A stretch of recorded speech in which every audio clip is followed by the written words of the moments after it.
आपने जो बात बोली मैं उसी पर बोल रही हूँ। आप कह रहे हैं कि क्यों दिखाते हैं, क्योंकि जो तस्वीरें हैं अवधेश जी, जफर साहब अगर सुन पा रहे हैं मुझे, तो जफर साहब ये जो तस्वीरें हैं एक प्रधानमंत्री की, चाहे वो केदारनाथ में पूजा करने जा रहे हैं, चाहे वो काशी विश्वनाथ का जब जीर्णोद्धार होता है वहां पर नए मंदिर बनता है उसके लिए जा रहे हैं, फिर वो चाहे वो मथुरा जाते हैं या फिर वो अयोध्या जाते हैं, इस तरह की तस्वीरें पिछले कई सालों में किसी प्रधानमंत्री की हमने देखी ही नहीं अवधेश जी।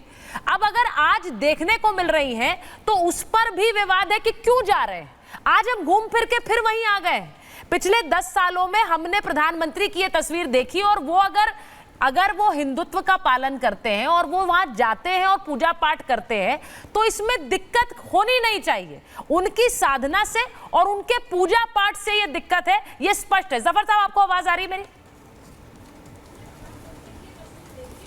देखिए सुचारिता जी, मुझे आपके आज फोन लाइन में बहुत डिस्टरबेंस है, मुझे कोई आवाज़ नहीं आ रही है। मैंने टीवी को थोड़ा सा उसका साउंड लेके थोड़ा बहुत जो समझ में आया मैं उसके बेसिस पे जवाब दे रहा हूँ। हो सकता है मैं ऑफ ट्रैक भी हूँ, इसलिए कि आपके प्रॉब्लम बहुत है इसमें टेलीफोन कनेक्शन में। मैं तो तक कहना चाह रहा हूँ कि देखिए इलेक्शन तो ख़त्म हो चुका है, बस लास्ट का जो पूछ बाकी है, बाकी तो पूरी हाथ ही निकल चुकी है। अब ऐसे में किसी पार्टी को दर्द हो रहा है कि प्रधानमंत्री जी अगर पूजा आसन में जा रहे हैं तो उसमें कोई तकलीफ है क्या? अरे भाई आपको भी करना, आप भी चले जाइए, किसी को हमने रोका है? आपको केदारनाथ जाना है केदारनाथ जाइए, काशी विश्वनाथ जाना काशी जाइए, आपको कहीं और कहाँ जहाँ भी जाना चाहिए, और कुछ को अगर बाहर में चर्चेज में भी जाना तो चले जाइए, उसमें भी क्या दिक्कत है? हमें कोई दिक्कत नहीं है। आपको अगर आप भगवान की पूजा कर रहे करिए, कोई आपत्ति नहीं हमें, लेकिन ये आस्था जो है अपनी प्राइवेट बात है और आस्था के लिए जा रहे हैं प्रधानमंत्री जी। अब ये बात जो है उनको पेट में दर्द इसलिए हो रहा है कि उनको पता है कि वो ऑलरेडी हार चुके हैं इलेक्शन। हारी हुई पार्टियों का जो रिएक्शन होता है वो हो रहा है, हमें कोई फर्क नहीं पड़ता है इनके क्या रिएक्शन हो रहे हैं। जनता जनार्दन ने अपना मत दे दिया है और हमको, जैसा मैं पहले कहा था, चौथे फेज के बाद भी जीत दर्ज हो चुकी थी जो सरकार बनाने के लिए एनडीए कुंभा को मिल चुका था। अब हम 360 पार कर चुके हैं। अब हमें बस बाकी जो अपना लक्ष्य पार करना है, इस 7वें फेज के बाद हो जाएगा। चाहे ये हमें क्रिटिसाइज करें, चाहे शांति से उस चीज का आनंद लें। अब ये या फिर खुद चले जाए वहां पर और पूजा करने के लिए, या फिर कहीं और आपको घूमने के लिए जाना है तो घूमने चले जाइए, लेकिन जो इलेक्शन का रिजल्ट है वो 4 तारीख को आएगा तो आपको वही आएगा जो सब कुछ सारे दावे हैं। और मुझे लगता है मैं इसीलिए नंबर पूछ रही हूँ क्योंकि कम से कम 4 जून पे जब आप सब लोगों के साथ हम बैठेंगे तो कम से कम उन नंबरों पर चर्चा तो कर सके। इसीलिए मैंने अजय जी से पूछा नंबर बता दीजिए, कांग्रेस कितने जीत रही है, कुछ तो मार्जिन होगा। अब वो बोल नहीं रहे हैं, वो ये जरूर कह रहे हैं 400 हार है, लेकिन नंबर नहीं दे रहे हैं। अजय जी मैं इसलिए पूछती हूँ जिससे कि हम कम से कम 4 जून को जब बैठे तो टैली करें। हो सकता है आपके नंबर सही हो भाई, मैं ये थोड़ी कह रही हूँ कि आपके नंबर गलत होंगे, लेकिन अगर सही होंगे तो हम कहेंगे अजय वर्मा जी ने देखिए क्या बढ़िया विश्लेषण किया था, वही नंबर आ गए। जफर साहब बहुत अच्छे इंसान हैं, बड़े योग्य इंसान हैं और जो वो कह रहे हैं हम उनका बड़ा सम्मान कर रहे हैं। लेकिन परिस्थिति, जफर साहब दिल्ली में है या बाहर दौरों में रहते हैं, बड़े बड़े दौरों में, बड़े आदमी हैं। जो क्षेत्र की जनता, जो आम जनता, जो देश के 140 करोड़ वोटरों की राय और जनता की जो मोहर लगी है, जो मत पड़ा है, देवतुल्य वोटर ने मत दिया है, वो हिंदू, मुस्लिम, सिख, ईसाई, बौद्ध, पारसी सबने मिलके इंडिया गठबंधन के फेवर में दिया है। अब मैं इसलिए आपको 400 हार कह रहा हूँ, इसकी कारण ये है कि देखिए आपने कर्नाटक में सारा मामला देखा, सारी महिलाएं पूरे देश की नाराज हो गई। आपने बंगाल में देखा कि महिलाओं को बेइज्जत दीदी करी तो बंगाल नाराज। आपने उड़ीसा देखा तो किस तरह से भगवान की बेइज्जती करेगी, भगवान नाराज। आपने मध्य प्रदेश और राजस्थान नहीं देखा? एक स्टेट बता रहा हूँ जी। आपने मध्य प्रदेश नहीं देखा, आपने राजस्थान नहीं देखा, आपने गुजरात नहीं देखा। अच्छा, ये जो बच्चे हैं 57 सीटें, इसमें करीब 47 सीटें हम कर देते हैं आप बीच में। 47 सीटें हम जीतेंगे, 10 सीटें ये लोग जीतेंगे, तो इनकी तब 143 पूरी हो जाएंगी।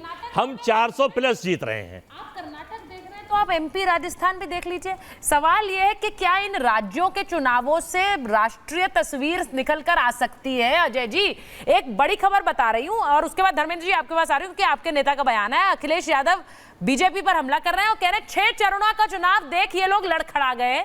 4 जून को मंगल के दिन मतदान होगा। 4 जून मंगलवार का दिन है और किसका मंगल होगा उसके लिए इंतजार करना होगा। लेकिन अखिलेश यादव कह रहे हैं 4 4 जून के दिन बदलाव का दिन होगा, मंगलवार का दिन है।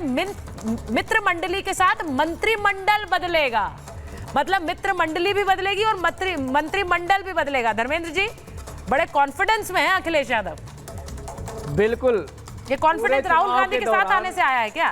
पूरे चुनाव के दौरान भारतीय जनता पार्टी के बड़े से बड़े नेता, प्रधानमंत्री जी, उनके छोटे नेता, सारे नेताओं की भाषा, सारे नेताओं के बोलचाल का ढंग, सारे नेताओं का रिएक्शन पूरी तरह से पलट गया। जब चुनाव शुरू हुआ था तो ऐसे लगता था भारतीय जनता पार्टी बहुत सारी सीटें जीतने जा रही है, लेकिन जिस तरह से इस देश की जनता ने लोकतंत्र को बचाने के लिए भारतीय जनता पार्टी के मुंह पे वोट का चोट मारा है, उससे भारतीय जनता पार्टी के पता चल गया है कि झूठ नहीं चलेगा, धोखा नहीं चलेगा, विश्वासघात नहीं चलेगा। इस देश के लोग बहुत ही समझदार हैं, बहुत ही संवेदनशील हैं। भारतीय जनता पार्टी के नेताओं ने क्या नहीं किया देश को बांटने के लिए, जहर को घोलने के लिए। आज जो आप ध्यान की बात कर रही हैं, मोदी जी ध्यान इसलिए लगाने गए हैं, ध्यान लगाने नहीं गए हैं। अच्छा। वो अपने पापों का प्रायश्चित करने गए हैं। जब बेटियों का और मातृ शक्ति का मंगलसूत्र छीनने की बात करते थे, उसका प्रायश्चित उन्हें करना पड़ेगा। जब बलात्कारी को लेकर के वोट मांग रहे थे, बोले कि प्रज्वल रेवन्ना भारत का भविष्य है, इसको आप वोट देंगे तो वोट मुझे मिलेगा, उस पाप का प्रायश्चित करने गए हैं मोदी जी। अब इनको पता चल गया है कि 4 जून के बाद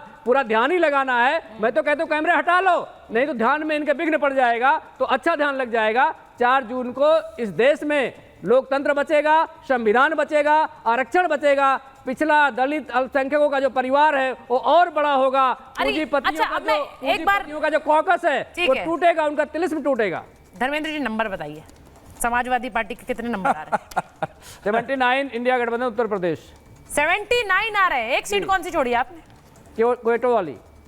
क्योटो वाली छोड़ दी, वो आप मान के चल रहे हैं मोदी जी जीत रहे हैं? बिल्कुल बिल्कुल, उसको छोड़। मोदी जी जीत रहे हैं बनारस, वो दे दिए उन्होंने। 79 ये जीत रहे हैं। धर्मेंद्र यादव जी कह रहे हैं कि भाई 79 कांग्रेस। अब ये तो बड़ा तय है कि जो यूपी जीतेगा वो दिल्ली की कुर्सी पर काबिज होगा अवधेश जी, इसमें कोई दो राय नहीं रहती है, हमेशा हमने देखा है। लेकिन ठीक है, ऐसा नहीं है, आप अजय जी कह रहे हैं, मैं आऊंगी वापस आपके पास। लेकिन यूपी में वो जो बात उन्होंने कही कि सब लोग खिलाफ जा रहे हैं और जो जो मुद्दे इन चुनावों में आए हैं, आपको लगता है उन सब मुद्दों का भी एक तरह का लिटमस टेस्ट होगा? नरेंद्र मोदी लोकतंत्र खत्म कर देंगे, नरेंद्र मोदी चुनाव नहीं होने देंगे, नरेंद्र मोदी संविधान खत्म करने वाले? क्योंकि मैं जितनी जगह गई हूं चुनावों में, मैंने लोगों से पूछा आपको ऐसा लगता है कि नहीं, लोग इन सब बातों पर विश्वास नहीं करते हैं ज्यादा।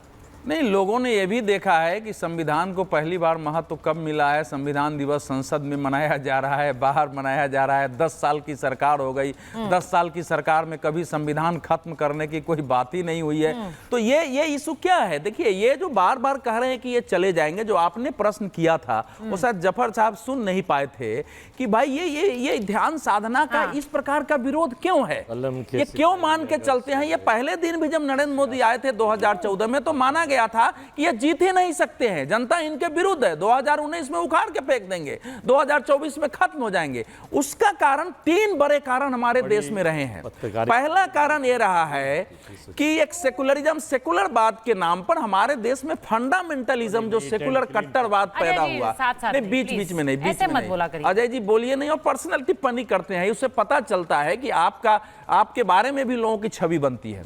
तो वो जो सेकुलर फंडामेंटलिज्म रहा है, सेकुलर कट्टरवाद, उसमें यह माना गया था, एकमात्र जो आजादी के बाद ऐसी घटना थी कि डॉक्टर राजेंद्र प्रसाद राष्ट्रपति के रूप में सोमनाथ मंदिर का शिलान्यास भी करने, उसका उद्घाटन करने भी गए थे। उसके बाद कभी कोई भी शीर्ष नेता इस प्रकार के कार्यक्रम नहीं किया, क्योंकि इसको सेकुलर, आपके जो बोल रहे हैं उससे नहीं है समस्या, है कि किसी दूसरे के समय में आप बोल रहे हैं सेकुलर, इसको सेकुलर विरोधी मान लिया गया। और यह भी माना गया कि हमारे देश में आध्यात्मिक पूजा पाठ ये फिचरापन है, ये करने से देश का भला नहीं होने वाला है।